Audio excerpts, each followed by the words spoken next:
कक्षा 12वीं, विषय भौतिक शास्त्र, अध्याय किरण प्रकाश की। इसमें कुछ प्रश्न हैं। उसका पहला प्रश्न देखते हैं। लेंस सूत्र की स्थापना करिए। तो ये उत्तल लेंस के लेंस सूत्र हम देख रहे हैं। तो सबसे पहले इसके चित्र को हम देखते हैं, चित्र कैसे बनाना है। सबसे पहले ये एक लाइन खींचना, इसके बाद ये लेंस बनाना है चांदे की सहायता से, इस तरह से। अब जब ये लेंस बन जाए, इसके सामने एक वस्तु रख देना है, यहाँ तीर लगा देना है और एक किरण जो है इसके प्रकाश केंद्र से सीधे निकाल देना है, इस तरह से। इसके बाद दूसरी किरण इसके समांतर जाएगी, मुख्य अक्ष के समांतर, और जब ये समांतर होगी यहाँ अपवर्तन होगा। अपवर्तन के पश्चात इसे फोकस से गुजारेंगे। जब यहाँ पर ये काटेगी, वहाँ पर हमको ये फाइनल प्रतिबिंब बना देना है। तो यहाँ ए बी वस्तु उत्तल लेंस के मुख्य अक्ष पर रखी है और इसका प्रतिबिंब ए डैश बी डैश पर बनता है। तो इस तरह से चित्र का निर्माण कर लेना है। अब आगे स्टेप में हम देखते हैं कि यहाँ दो त्रिभुज है हमारे पास। एक ये त्रिभुज ए बी ओ, ये शायद दिख रहा होगा, ए बी ओ, और दूसरा त्रिभुज हम यहाँ पर देख लेते हैं, ये है ए डैश बी डैश ओ। ये दोनों त्रिभुज समरूप हैं, तो इसमें हम लंब बटे लंब और आधार बटे आधार करेंगे। तो इसका लंब क्या हो गया, ए बी, तो यहाँ पर लिख दिए हैं क्या, ए बी। इसके बाद इसका लंब क्या है, ए डैश बी डैश, इसका लंब लिख दिए ए डैश बी डैश। फिर इसका आधार लिखते हैं ओ बी और इसका आधार हो गया ओ बी डैश। इस तरह से पहला समीकरण बन गया। अब इसके बाद हम यहाँ फिर से दूसरा त्रिभुज देखते हैं। तो दूसरा त्रिभुज इसमें क्या है, ये एक त्रिभुज हो गया ये सी ओ एफ, और दूसरा त्रिभुज ये हो गया ए डैश बी डैश एफ। ये दो त्रिभुज हो गए हमारे पास। तो ये भी समरूप होंगे, ये समरूप हो गए। इसमें भी हमको लंब देखना है, तो इसका लंब क्या हो गया, ओ सी। तो यहाँ पर क्या लिख दिए, ओ सी। फिर इसका हम लंब देखते हैं, इसका लंब है ए डैश बी डैश। फिर हम इसका आधार देखते हैं, तो इसका आधार कितना है, ओ एफ। फिर इसका आधार देखते हैं तो एफ बी डैश है, तो यहाँ पर इसका आधार लिख दिए एफ बी डैश। अब हम यहाँ पर ये देख रहे हैं कि यहाँ सी ओ है, तो जो सी ओ है वो ए बी के बराबर है, क्योंकि ये लाइन तो इसके लाइन के बीच में जितनी भी लंबाई होंगी बराबर होंगी। तो यहाँ सी ओ की जगह हम लिखेंगे ए बी। अब इसके बाद हम बात करते हैं, इसके बटे में ए डैश बी डैश था, तो इसके बटे में भी ए डैश बी डैश लिख दिए, बराबर ओ एफ था तो ओ एफ लिख दिए, एफ बी डैश है तो एफ बी डैश लिख दिए। यहाँ बता दिए कि जो ए बी का मान है वो किसके बराबर है, सी ओ का, या सी ओ का मान ए बी के बराबर है। अब आगे के स्टेप में हमको क्या देखना है, समीकरण 1 और समीकरण में हम 2 में ये देख रहे हैं कि जो ये मान है, ये वाला मान पहले समीकरण 1 में और ये वाला मान समीकरण 2 में, दोनों मान बराबर हैं। तो हम समीकरण 1 से इसको लिख लेंगे ओ बी और ओ बी डैश, और इसी तरह से समीकरण 2 से इधर का हम लिख लेंगे ओ एफ और एफ बी डैश।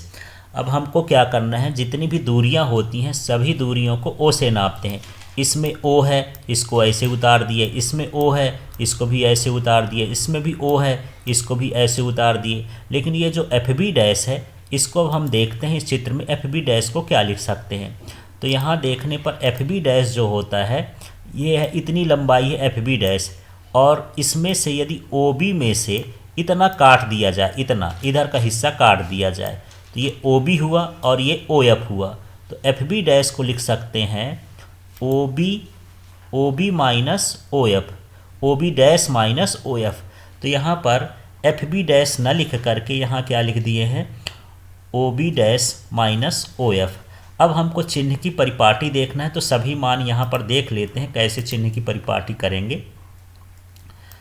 तो यहाँ फिर से देखते हैं चित्र में, ये वस्तु की दूरी है, इसको किससे दर्शाएंगे, u से। यहाँ पर ये वाली जो दूरी है ये प्रतिबिंब की दूरी है, इसे दर्शाएंगे v से। और ये जो दूरी है ये फोकस दूरी है, इसे दर्शाएंगे f से।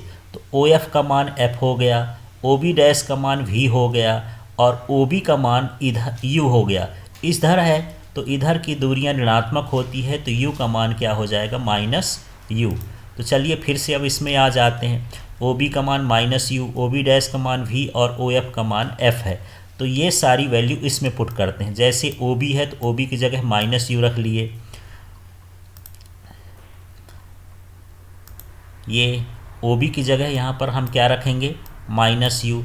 इसी तरह ओ बी डैश की जगह हमको लिखना है तो ये हम लिख लिए वी, यहाँ बराबर लगा है तो यहाँ बराबर लिख लिए। ओ एफ का मान एफ है तो हम एफ लिख लिए, क्योंकि उत्तल लेंस की फोकस दूरी धन में होती है।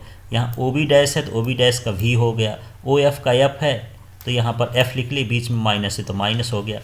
अगले स्टेप में हम क्या कर रहे हैं, यहाँ इसका तिर्यक गुणा करें तो यू का गुणा वी से होगा तो माइनस यू भी, फिर माइनस यू का गुणा माइनस एफ से होगा तो प्लस यू एफ हो गया, इस v का गुणा f से होगा तो वी एफ होगा। कुल मिला के हमको तिर्यक गुणा कर देना है।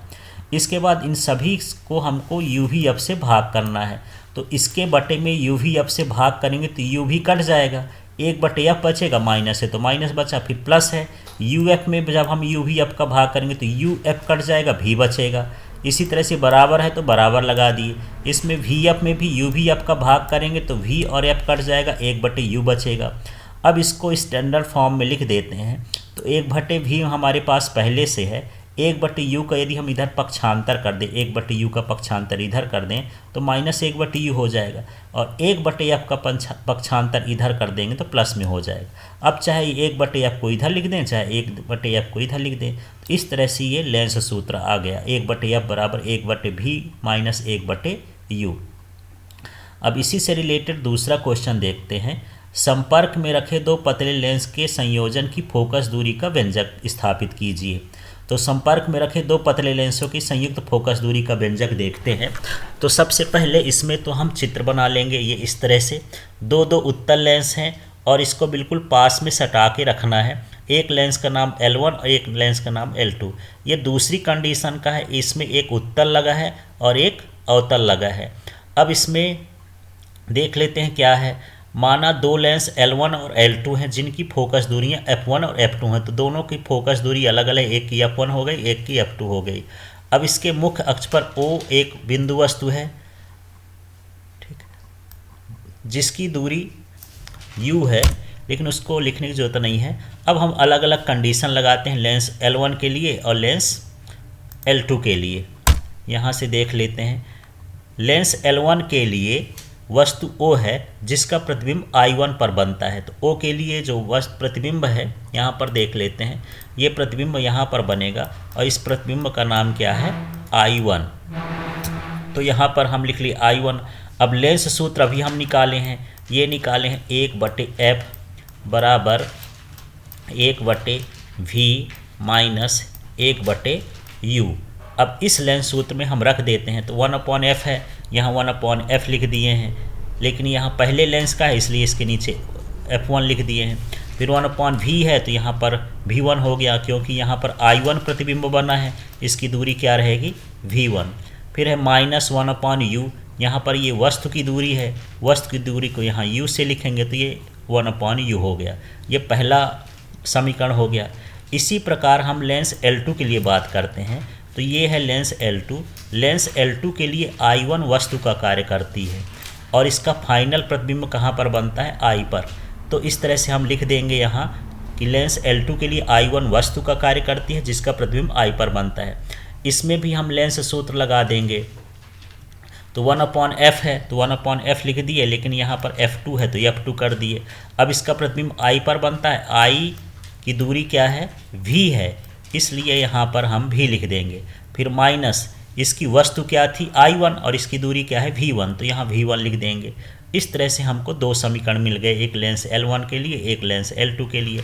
अब हम क्या करेंगे, समीकरण 1 और समीकरण 2 को जोड़ेंगे। तो देखिए ये वाला हम टर्म उठाते हैं समीकरण 1 से और यहाँ पर हम लिख दिए ये 1/f1।